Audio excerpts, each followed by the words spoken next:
In the last 70 years, the island has lost 98% of its landmass. I love the environment, I love people, and I just try in my own very little way to make things better. Got a great guest, Olga Loginova. One of her most recent projects is about the Brazilian rainforest and deforestation related to medicinal plants called sacred leaves. I was able to connect with people who had been jailed together, both in the male cell and female cell in the same jail. Those 4 people's cells, there would be like 2 to 4 people, without food, without water, without access to fresh air, you name it. And it was brutal.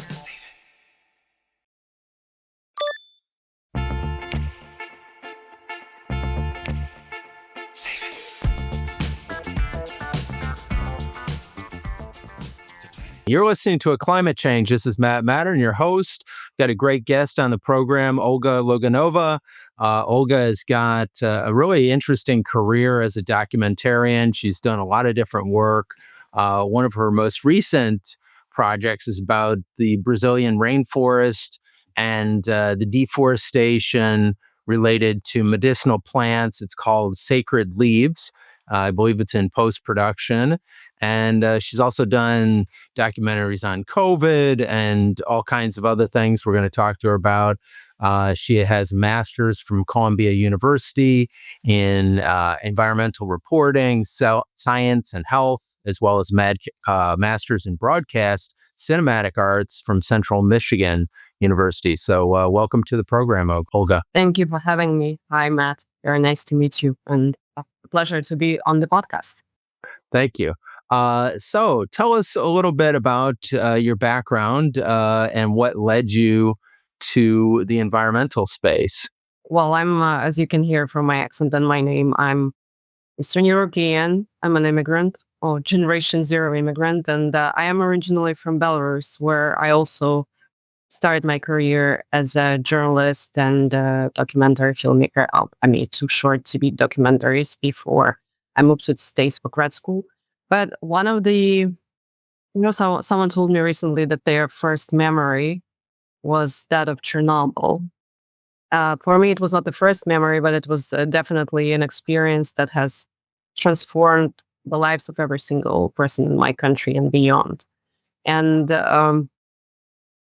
we and I and everyone else were kind of living through this ongoing experiment on what happens if the environment is changed irrevocably. And so I think the interest for covering the kind of the crossing or the marriage of the environment and the policy and healthcare has always been present in my life. And I'm pursuing it now because I love the environment, I love people, and kind of the crossing or the marriage of the environment and the policy and healthcare has always been present in my life. And I'm pursuing it now because I love the environment, I love people, and I just try in my own very little way to make things better and make sense of what's going on around us. I was thinking about that this morning in terms of what do you feel are the documentarian's kind of highest duties or goals? Is it just telling the story? Is it persuading people? Is it just putting the facts out there? I mean, generally speaking, my sense of most documentaries is that they have a spin. I mean, they have a point of view. Usually they're trying to make a point. So what are your thoughts on that? Another excellent question. And I've been thinking about it too a lot because I'm both a documentary filmmaker, but also I'm a journalist. And I'm an environmental journalist and I do environmental investigations. And I think documentaries are so many of different kinds, but it's not, in a way, it's not a precision tool, unless of course it's 60 minutes when it's like purely journalistic, but documentaries are subjective.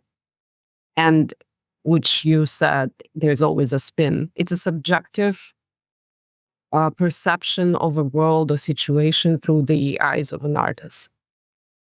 Again, I'm not talking specifically about journalistic or investigative documentary. So that's the difference. For me, again, I do both things. And my recent project was an investigative documentary. That's a very different animal. But I am, in a way, trying to explain very complex, complicated phenomena by reaching for people's hearts and also their eyes and their empathy. So I'm trying to speak to their hearts, to stir them, to make a difference through their emotions. Well, when you talked about Chernobyl, I saw I guess it was kind of like a documentary slash docudrama on Chernobyl that I thought was, really well done. I don't know, from somebody who has more lived experience as to that, what your thoughts are on that particular production. But I thought it was powerful and made people think, and also gave those of us who didn't have that kind of lived experience a sense of visceral, like, hey, this is what it would have been like to have been in this, just horrendous situation. Are you speaking about the HBO series? Right, the HBO series. The series is based on two books, and one of the books is written by Svetlana Alexievich, who is a phenomenal Belarusian writer, Nobel Prize winner. And she is, her writing is unique in a way. It's kind of, she's also work as a journalist. So she documents, she kind of collects all histories and then puts them in this amazing, rich prose. I thought the series was excellent. I wish they credited Alexievich for it as well, but they didn't, which is it. Kind of on a different level, the producer of Hamilton credited the author of the great Hamilton biography, Ron Chernow, for inspiring the whole thing. And those of us who read that biography were also inspired by it. And so let's go back to your book. I mean, your most recent production, Sacred Leaves, and what led to that, and where is that in terms of production and release? Man, I think like this part, and also for Brian here, this is not my recent production. My recent production is a 3-part radio documentary, Leaving the Island, which was released in March. And that's actually a 3-part narrative podcast series about the resettlement from Ile de Jean. So tell us, Olga, about the Leaving the Island, your most recent production, and how, with the genesis of it, and where it took you, the journey. Thank you. Yeah, this journey has lasted 4 years. It has been a long road, and we released the 3-part series in March. We were very lucky to have fantastic partners. It aired live on WWNO Public Radio for New Orleans, and then Sea Change Podcast also supported us. And the podcast was produced by Audiation and Type Investigations. It was phenomenal to have the support of Type Investigations. And I began reporting on this story in 2021 as a Columbia Journalism Investigations fellow. My team worked on a series on investigative print stories about the lack of federal funding, or like we were trying to trace federal funding in regards to the communities, American communities that needed climate relocation. And at that time, the Ile de Jean resettlement, which was funded as the first totally sponsored, federally funded climate change community level resettlement in the US, it was all over the news. And we were thinking, like, why do a story about it? Like, everyone is talking about it. It's such a huge success. But then I started reading a little bit deeper, and I realized that the media coverage differs greatly from what the actually islanders or community members were saying. And the island, while people still lived on it, was mostly indigenous. Most of the people belonged to one tribe. Now it's called the Jean Charles Choctaw Nation, but they were members of another tribe, the Nagoma Nation there. And in their eyes, what was going on, they compared it to the new Trail of Tears. It was very interesting, and we decided to go deeper. So during that year, I talked to everyone I could. Like I interviewed just under 100 people. I read thousands of documents and public records. And we printed the story. We published the story 2 weeks before the first people who were supposed to move to the resettlement site, the New Isle, were moving. And I'm like, what? And we're going to Frink now? What about, but how are we going to know what happens? So I couldn't let it go because I think it's also a slightly obsessive nature of an investigative journalist is kind of notorious. We're notorious for that. So I couldn't let it go. And I kept talking to people. I kept reading. I kept researching documents. And I talked to my my former editor at London Journalism Investigations, and she kind of blessed me to pursue continuing reporting and in a different format. So I pitched a podcast, and I found partners, and that began a new loop of 2 more years of reporting and writing and traveling and talking to people. That's how the series was born. Well, tell us a little bit more about where this community is and where it sits vis-a-vis, major cities, and why is it so important? Okay. So Ile de Jean Charles is a small barrier island at the tip of Terrebonne's Parish, on the Gulf of basically on the Louisiana's Gulf Coast. In the last 70 years, the island has lost 98% of its landmass, which is an enormous amount when you think about it. It has lost everything. And 200 years ago, it was huge and lush, and there were like hundreds of people. And I talked to the tribal elders, and they described this very lively, very close-knit community that people were just thriving there. And then little by little, one hurricane at a time, one dredged canal at a time, the land slipped away and people start moving out. And for the indigenous people, of course, the sense of land and the sense of community are very, very strong. So that was the beginning of their attempts to reunite. And with a very heavy heart, the tribe decided, the Jean Charles Choctaw Nation decided to settle.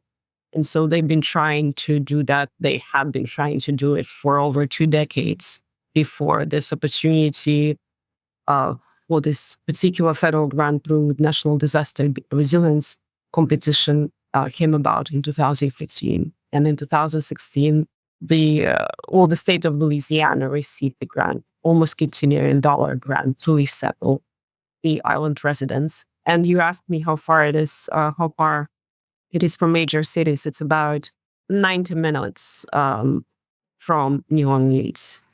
It's to the south. Yeah, I lived in New Orleans for about 5 years and went to school there, started law school there, and so have a great fondness for the area.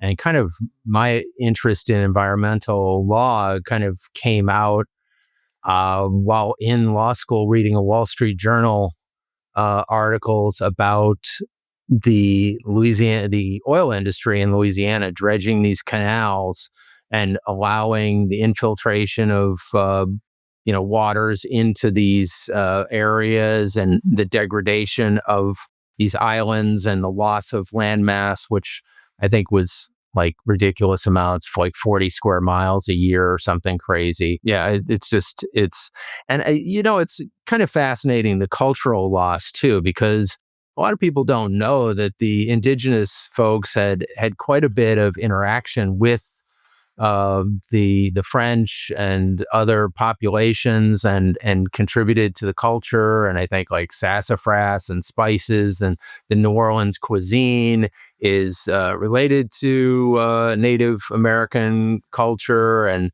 some of the language, and streets like Tchoupitoulas in New Orleans are named after indigenous. It's a tremendous loss of culture to have a tribe decimated that was once flourishing.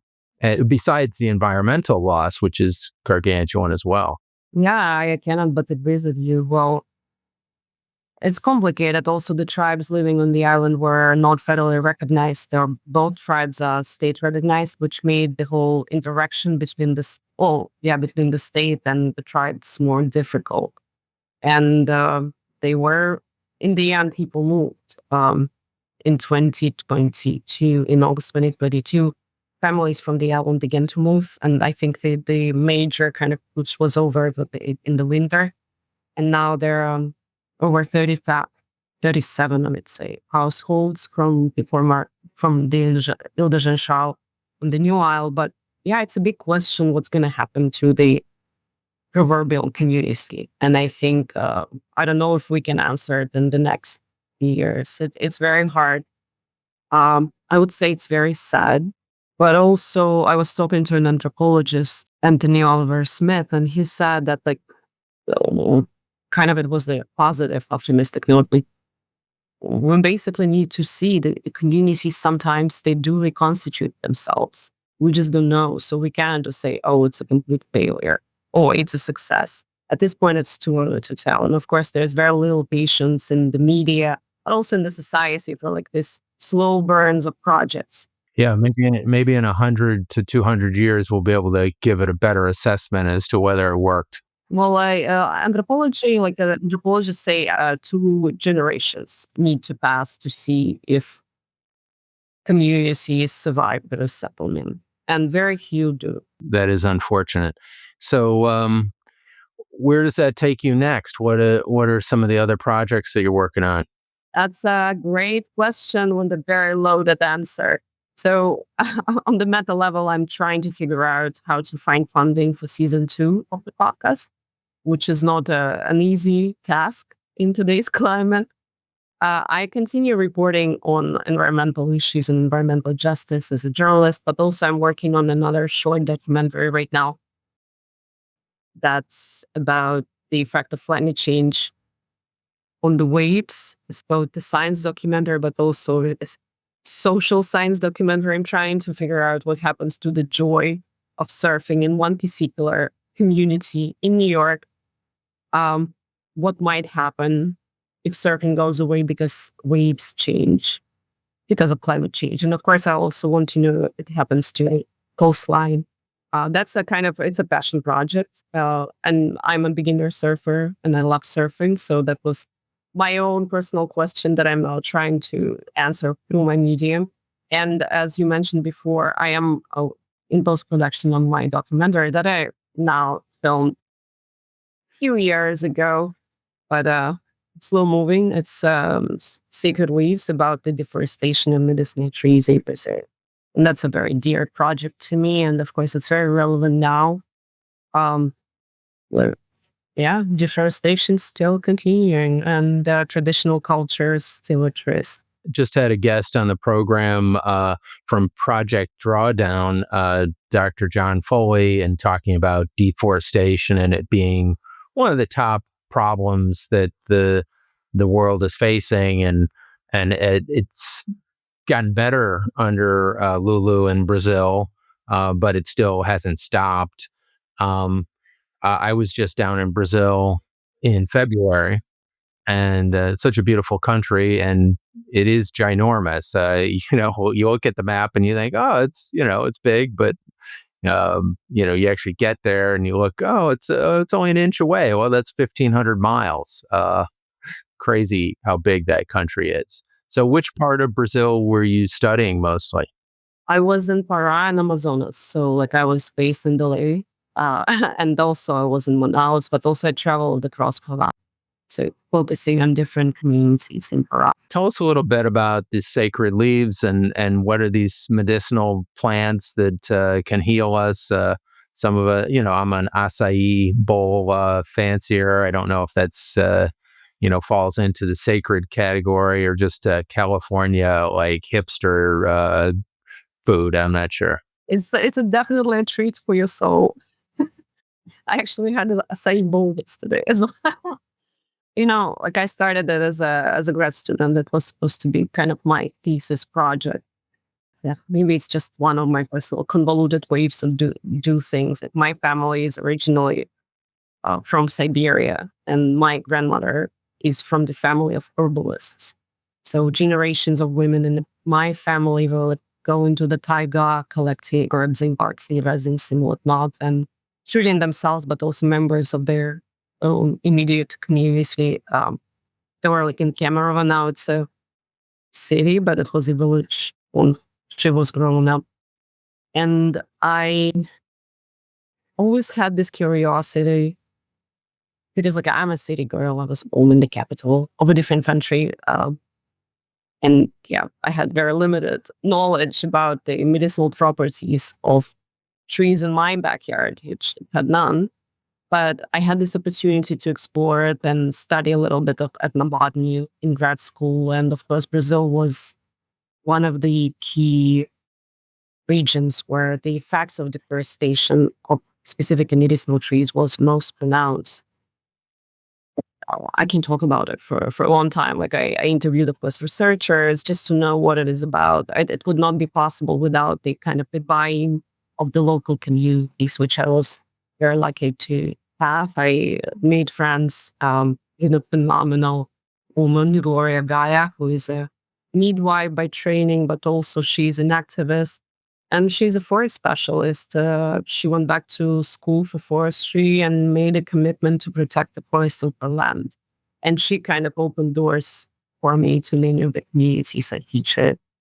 I filmed also in Marda. I spent a couple of days with these fantastic fisherwomen, which is in itself is a unique phenomenon because it's most a male-dominated activity, but like these women were fisherwomen, but they were providing for their families this way, and but then they were growing old, and as they said, one day they're all just gathered under a mango tree, and so like, what are we gonna do? And they pulled out like old recipes from their grandmothers and their mothers, and somehow they managed to scramble resources, and they opened up a tiny center, which is a very well run, and they gather there daily.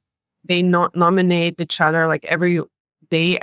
A different woman is a leader of the production day, and they produce tonics and remedies and shampoos and whatnot, and they share again they sell it, and I think it is wonderful. Sure. My Western mindset says, "Oh, I want to buy that so I can turn it into the next Aveda and make $1 billion off. That'll be sell it on Amazon." And how ironic is that? Sell it on Amazon, the rainforest stuff. Yeah, you can talk to them. I'll give you their coordinates. They probably need the money, but yeah, we'll definitely need the money. Well, one of the earlier thought was kind of about shamanism, and you're talking about your grandmother, and I read a book about this, and that there's shamanistic traditions all over the world. Like every culture had them, and it kind of makes sense that there would be a need for somebody who had knowledge about medicine and how to take natural stuff, because they didn't have pharmaceutical companies selling them things. So they had to kind of experiment with Mother Nature to come up with remedies. And some of these remedies are very effective. Yeah. Yeah. Well, you also asked me before, like what the trees are medicinal, because they're medicinal in Brazil. There are like 12 key species that are being also deforested. And among them, Acopaíba, Andiroba, Ipi, Amapá, and others. I think they'll stop there. And EPE is a unique tree, the research in the Western, and Western medicine is catching up, right? The people in the Amazon region have been using this trees and tree components forever, as long as they live there.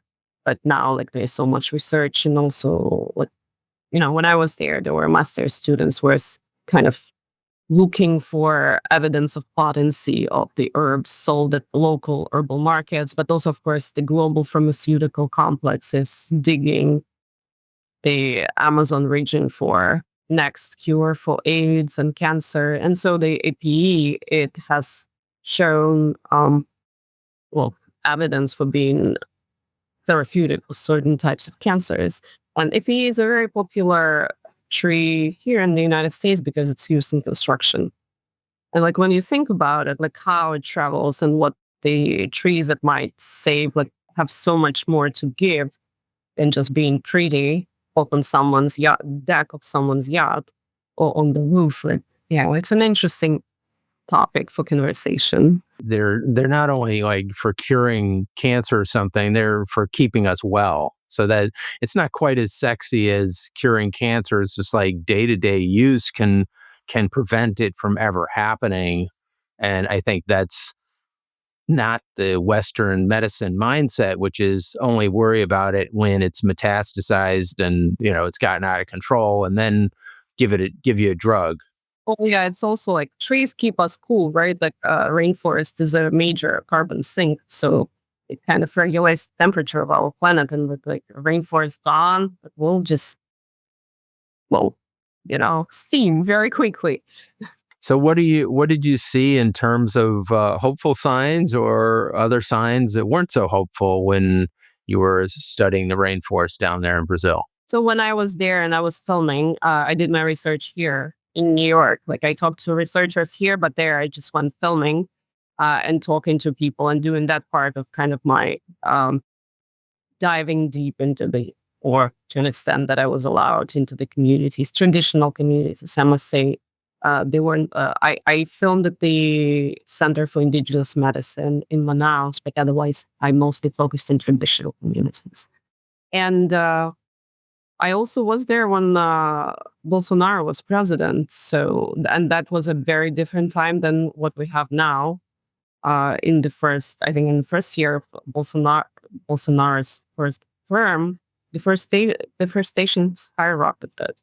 So it was a really dark time. And also then, of course, COVID happened. And what was hopeful is women were hopeful. I was very inspired by women who are the protectors of the forest. There is a saying in Brazilian Portuguese that without women, the forest will fall. And I saw how true that was, because my main co-creator, like I said, and there are so many terms, but in the past we say Paul, the main person in the film of protagonist, but it's changing, of course. So again, she made a pledge that to protect the forest, and she basically dedicated her life to doing so and being very effective at it. And there are like hundreds, thousands of women like that. So that was very hopeful. So I would say as long as there are women in Brazil, the forest will survive. I had a woman who lives in Brazil on the show a few months ago, and she's, she knew no English a few years back, and she decided, hey, I want to become a protector of the environment in Brazil, and so she learned English, and she's like, become an advocate around Brazil, but also in other areas around the world. And so I think that supports your thesis that, or the old saying that women protect the forest in Brazil, and if without the women, the forest will fall. So what about in the United States? We have hope for our forest here. The United States also has rainforests, but also most of the northern forests regenerate robustly. They're not cut down every year. So I think we're in a different situation than in the South, where if the rainforest is chopped, it won't go back. That's a huge difference. But I also know that climate change is a major killer of trees. Our data, we are losing tree species, and we're losing them at a very, very long rate. And with that, we're losing insects. Well, it all fits together in the biodiversity, and that you take away one element from the forest, and other things go out of balance. So we need all the things there. And people think, oh well, that one species, a beetle or whatever, so what? We'll survive. But those are all interconnected, and one piece falls out of place, and thousands of other things depend upon that chain. Yeah, I would say if you want to learn more about what's going on with the trees and how they would stand the onslaught of climate change here in the US. I would recommend the book Take to the Trees by Margaret Holloway. It's a new book. I'm reading it now. So maybe, yeah, so it's excellent. So tell everybody how they can find your work and where to go search for it. Okay. Well, I highly recommend, or actually also I'm inviting everyone to listen to my narrative podcast, Leaving the Island. It's easy to listen. It's on all platforms where you get your podcast, but of course it's on Spotify, it's on Apple Podcasts, and all the other mediums. You also can read more about it on Audiation's web page and on Tech Investigations page. It's very doable. Only 3 episodes, so it's like a long car ride, or maybe when you do your laundry, it's plenty, and you'll know much more about what's going on with this need to move people and how we also think about our neighbors and what makes a community, but also how heartbreaking it is to abandon your home. And unfortunately, we'll hear more stories like this in the coming decades. And as for my documentary work, well, I think the easiest way to get a flavor of what I'm doing is on my website, and it's www.olga-loginova.com. Just keep an eye out. Will come soon. Well, that sounds great. I was curious. You did a piece or about the political repression in Belarus. Tell us about that one. I am a multimedia journalist, so I do both video, audio, and print, which I'm not sure why I've done it to myself. But also sometimes, like this story, I think lends to genre. And in 2020, I'm not sure if people know, but Belarus, which is a fairly small Eastern European country that has been ruled by the same person for over 30 years now. I think from 1994, I already lost count of how many years Alexander Lukashenko has been in power. But like in 2020, we had yet another presidential election, and we had a pretty robust opposition, and we had a opposition leader that many people stood behind. Yeah, there are too many details. So people were like at the alternative vote count and whatnot. But despite all the support for opposition, our sitting ruler claimed victory again. People protested in like within hours. 33 towns in the country went out to protest, and they were brutally repressed. And so the premise of the story is those 72 hours after the election or election results. And in those hours, like dozens of thousands of people were arrested. And then when the doors of the jails were open, people find out, and human rights defenders found out that over 1,000 people were tortured. But for like the numbers fluctuate, and there's no way to correct statistics, but thousands were tortured. And my colleague and I was here. It was not possible for me to go back. And it was a shocking situation. And I felt that as a Belarusian, I needed to do something about it. And again, that's the only thing I can do to tell a story. So I was able to connect with people who had been jailed together, both in the male cell and female cell in the same jail. And just to paint the picture, those 4 people's cells, there would be like 2 to 4 people, without food, without water, without access to fresh air, you name it. And it was brutal. So we kind of threw them by talking to every single person who talked to us, and we were able to recreate this horrendous reality of the first 72 hours after the election. And that was the story. And also my writing partner and reporting partner, Pavis Pajari, he's a phenomenal journalist. She's a specialist in human rights, journalism policy.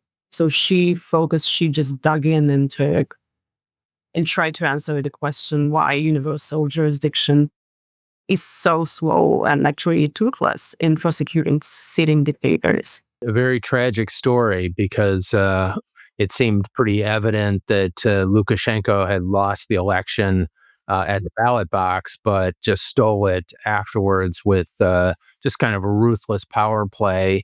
And you kind of see that, in the next door neighbor, his buddy Putin. Same thing. Like the ballot box is kind of meaningless because he's going to control regardless of what the votes are. I'd say it's a cautionary tale for all countries that are like playing with the idea that a strong man is good or like the right way to do it. I mean, yeah, absolute power corrupts. Yeah, we need our checks and balances because we cannot trust any one person. It goes against history and humanity's impulses, which are unfortunately less than ideal. I agree. So, what are your thoughts as to other areas that you can focus your camera and focus your lens on to make a difference in these challenging times? I hope to be able to continue reporting on in communities that are on the front lines, and I'm not using it as a military term, but like they are there on the edges, like where the climate change is most pronounced. And I want to tell their stories and see what's lacking. Um, I want to continue doing my documentaries. And again, I'm interested, like I love people and I love nature. And so if I'm lucky and if I'm allowed to tell those stories, I'd like to do that. And of course, I would like to finish Save Your Leaves or to get the funding. So I'm doing it very slowly on my own. Well, maybe people can send funds to you. Where would they send funds to fund Sacred Leaves? Oh my God, that's an excellent question. Well, contact me via my website. I'll tell you the ways to fund my projects. I'm also like right now this documentary about surfing and climate change. That also needs funding. It's like I think now is a very weird times for independent filmmakers. So every cent counts. Well, maybe some of our surfer audience will get behind that. And, I've done a little bit of surfing. The last time I surfed was in Costa Rica, and the guy who was helping me got me up on the board like 8 or 10 times. And I was like, okay, this is amazing. It's a great feeling to balance on a wave. I think like if everyone surfed, people would be much more chill. Like you just give it all away to the ocean, and it's like you kind of just become part of it, part of everything. And I think you treat things and people and everything around you differently, knowing how small you are and that you're just in the hands of this enormous power. Yeah, a lot of my surfer friends will talk about being kind of oneness out there, kind of a meditative state. And the Taoist teacher that I was listening to on the Insight Timer, he was talking about the wave as part of the ocean and essentially the oneness that we experience. We're both the wave and we're part of the ocean. So that's to experience that as a surfer, you kind of integrate it into your body versus just that head-based learning. Yeah, I agree. I can attest to that. So, well, it was fascinating having you on the show, Olga.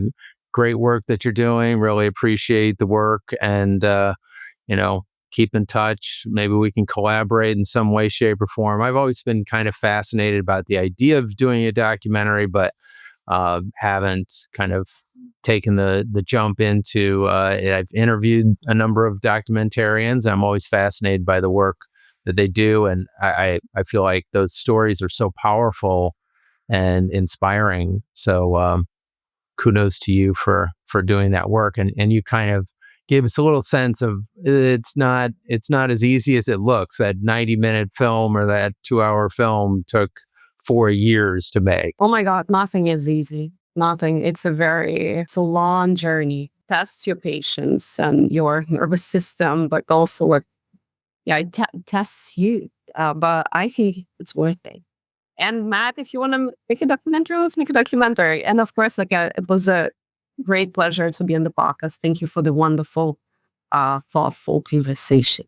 Okay, well, kudos to you, and look forward to seeing all your new work and, continue to do things that help the environment and spread the word. I think that such a huge part of this is to educate people as to what these problems are. And because I think it's so easy to hide our heads in the sand and be on social media and TikTok and just miss the narrative and miss what's happening and kind of just not want to see it because it's sometimes a tough reality to see. It takes some work to dig in and be an informed citizen. Yeah, well, I think that's also our duty as citizens, not to hide our head in the sand, but actually be observant and mindful and read the fine print and actually read the decrees and documents and executive orders and see how it affects people around us and how it affects us in the long. Yeah, I've often thought that, quite frankly, being a citizen in the modern world is even more difficult than it was, say, 250 years ago when the founders of the country. I mean, the amount of knowledge that it is required to kind of be on top of these issues is just insane. It to some extent is beyond human capacity for legislators as well as citizens to really comprehend the extent of the complexity of the world that we live in, though that doesn't mean we get to just say, forget about it. But it does mean we need to be more mindful and work probably harder. And also, don't take ourselves for granted. We are complex beings with really big brains. We should use them. I think that's my take. It works well if you use it correctly. Right. People can make a difference. You're making a difference and just one person and collaborating with other people, and it spreads the word and that other people can do the same thing. We all have the capacity to do great things, and to deny that is kind of to deny the great gifts that we've been given. Absolutely. Well said. Okay. Well, with that, we're going to wrap it up, but great having you on the program, Olga. Great. Well, speaking to you, yeah. Thank you so much, and bye, Matt. Okay, bye. To learn more about our work at A Climate Change and how you can help us reach our goal of planting 30,000 trees in the Amazon this year, visit aclimatechange.com. Don't forget to subscribe to our podcast on Apple, Spotify, YouTube, or wherever you get your podcasts. If you like this episode, please share it with a friend. See you next time.